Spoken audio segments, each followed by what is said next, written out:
so much happened in that game. How do you sum it up and sort of all your emotions from that? No, if you have half an hour.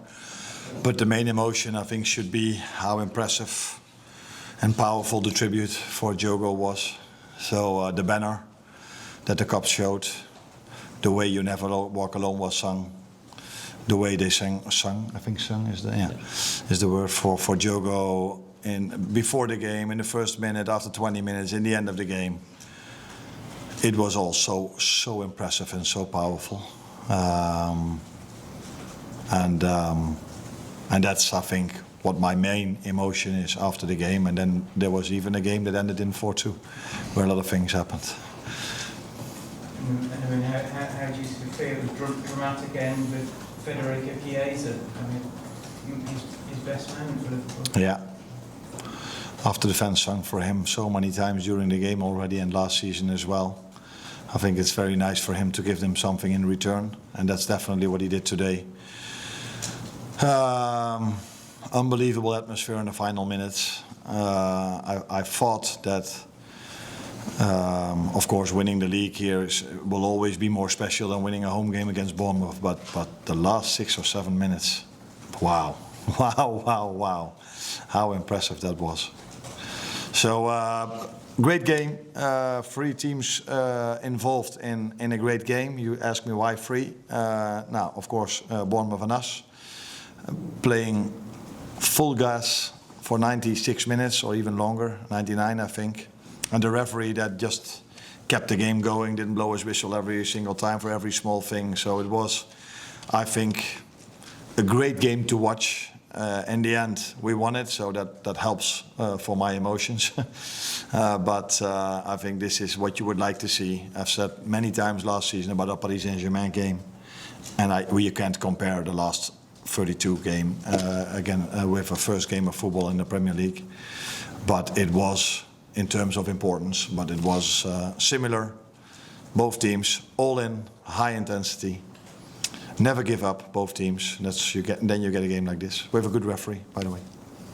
Yes. There's been a lot of talk about Federico's future. Do you think it is at Liverpool? As long as he's here, he's definitely at Liverpool, and I have no reason to believe something is going to change.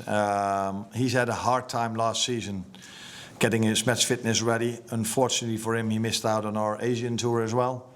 So then you miss quite a lot. Not only him, Joe Gomez the same. We've lost Conor Bradley in the end. So all my substitutions were also related with players that probably couldn't go for 90 minutes. And Federico, when we needed him, I brought him in. 2-2, you need a number 9. We brought him in and he delivered.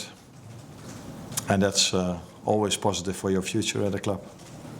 Why do you think it is that the fans have taken to Federico to such an extent? Is it, given the role he's played over last year, it's unusual to have a song or not? Yeah, that's difficult for me to tell you because although I'm also a fan of this club, I'm never standing at the cup, so and I don't come up with these songs. But the only thing I can come up with maybe is that Federico had a great history. He was a big player deciding to go from Italy to England. You don't see it that much players from Italy going to England. So yeah, I don't know. Maybe it's also a nice song to sing. But then I probably don't give him the credit he deserves. So yeah, I cannot give you the exact answer, but that might have something to do with it. He had a very important goal in England for his national team. Maybe our fans remember that. Obviously the incident with Semenyo, and you spoke to him at the end of the game. I'm just wondering what you said and what you made of what has allegedly happened. No, I think it's under investigation at the police now. The club made a very clear statement about what we feel about this.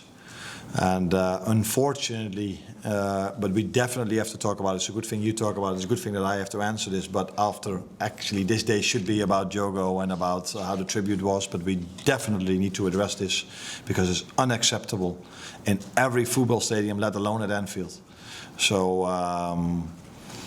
So yeah, I spoke to him after the game that we will try to do everything to find that person, and I'm not 100% sure, but I think they already found him or not. I think so. I think so. So that's a good thing, and wherever we can help him, we will try to do so. And big credits to him if something happens like this, and you can perform so well in the second half. Then he's not only a great player, because that I can see how fast he is, but he also has he's very strong mentally. If something like that happened, to get such a second half performance, that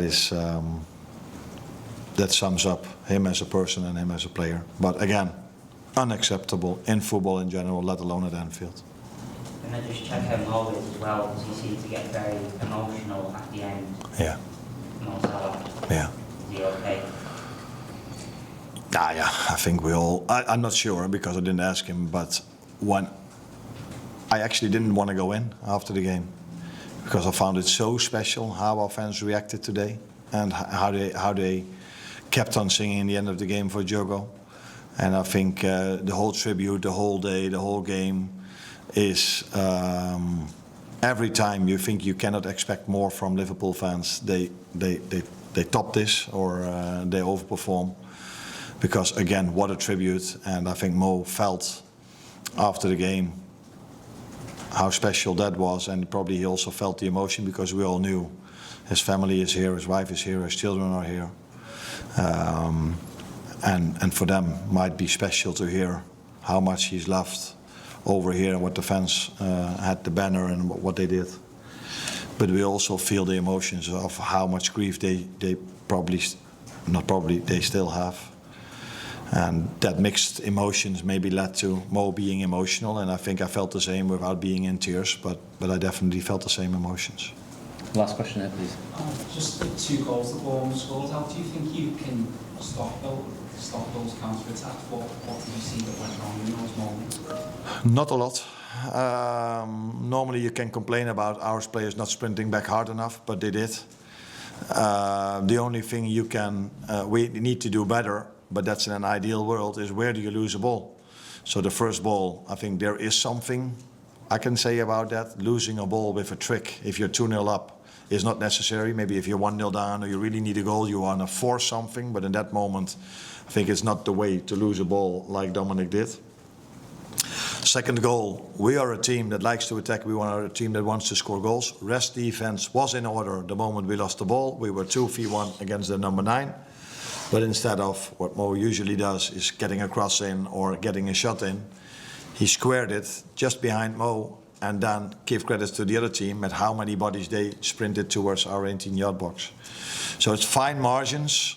The best way is not to lose a ball, and if you do lose it with a shot or it ends up in a corner kick or a goal kick, but not lose it at your own 18-yard line or where Dominic lost it. But I always judge how hard do they sprint back, and in both situations they sprint back really hard. They gave it all, but credits to Bournemouth that are a very, very fit team as well, like us, because we could manage to come back after the 2-2.